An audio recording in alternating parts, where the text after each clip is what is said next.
Hello నమస్తే friends, welcome to పొల్లెస్ kitchen. ఈరోజు మన రెసిపీ చికెన్ కర్రీ. దీన్ని ఎలా చేయాలో మనం స్టెప్ బై స్టెప్ నేర్చుకుందాం. ఫస్ట్ దీనికోసం చికెన్ని కడిగి కొంచెం సాల్ట్ వేసుకొని పెట్టుకోవాలి. నేను 1 kg తీసుకున్నాను. తర్వాత 3 ఆనియన్స్, 20 వెల్లుల్లి రెబ్బలు, 2 ఇంచుల అల్లం ముక్క కట్ చేసుకొని ఈ విధంగా పెట్టుకున్నాను. తర్వాత వీటిని ముద్దలాగా దంచుకోవాలి, అల్లం వెల్లుల్లి పేస్ట్ చేసుకోవాలి. తర్వాత దీనికోసం కావాల్సిన మసాలాలు ఇక్కడ షాజీరా, లవంగాలు, ఇలాచీలు, దాల్చిన చెక్క, మిరియాలు, రాతి పువ్వు, అలాగే బిర్యానీ ఆకు తీసుకోవాలి. వీటిని డ్రై రోస్ట్ చేసుకోవాలి. చేసుకొని పక్కన పెట్టుకొని చల్లనివ్వాలి. తర్వాత పొయ్యి మీద కడాయి పెట్టుకొని దాంట్లోకి నూనె తీసుకుంటున్నా. నేను 4 చెంచాలు తీసుకుంటున్నా. ఇక్కడ అదే అర్ధ కిలో అయితే 2 చెంచాలు సరిపోతుంది.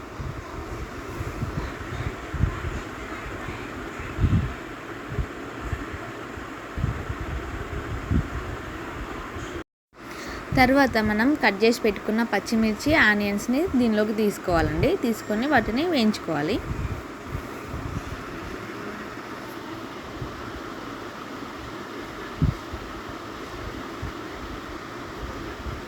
ఈ విధంగా ఆనియన్స్ వేగిన తర్వాత దంచుకున్న అల్లం వెల్లుల్లి పేస్ట్ ముద్ద వేసుకొని మళ్ళీ కలుపుకోవాలి.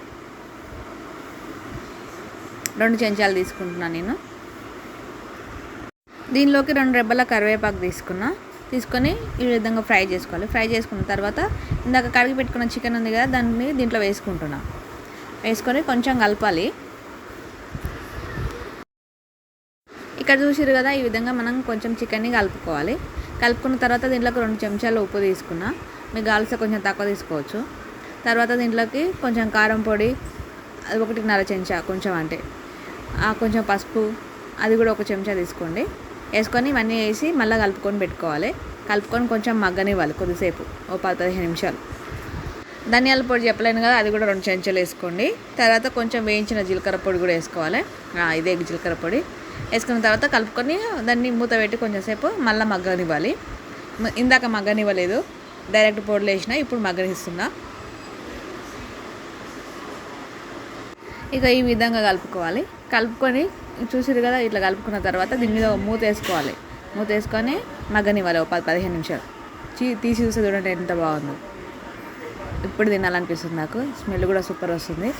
మర్చిపోయినా, ఇందాక చెప్పినా కదా మసాలాలు, అవి వేసుకోలేదు. ఆ మసాలాలు ఇప్పుడు మిక్సీ కట్టుకొని పొడి చేసుకొని దాంట్లో వేసుకోవాలి. ఇప్పుడు వేసుకుంటున్నా చూడండి. ఈ విధంగా ఇట్లా వేసుకొని కలుపుకొని మళ్ళీ మూత వేసుకోవాలి.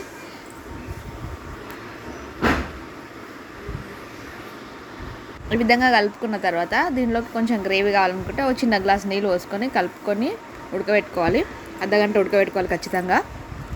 మూత తెరిచి చూడండి, అబ్బా ఎంత బాగుందో చికెన్ కర్రీ. నాకు చికెన్ అంటే చాలా ఇష్టం, చిన్నప్పటి నుంచి కూడా. దీంట్లో కొంచెం కొత్తిమీర యాడ్ చేసుకోండి, సూపర్ ఉంటుంది టేస్ట్. చూసిరు కదా ఫ్రెండ్స్, నా వీడియో నచ్చితే లైక్ చేసేయండి, సబ్స్క్రైబ్ కూడా చేసుకోండి. Bye bye.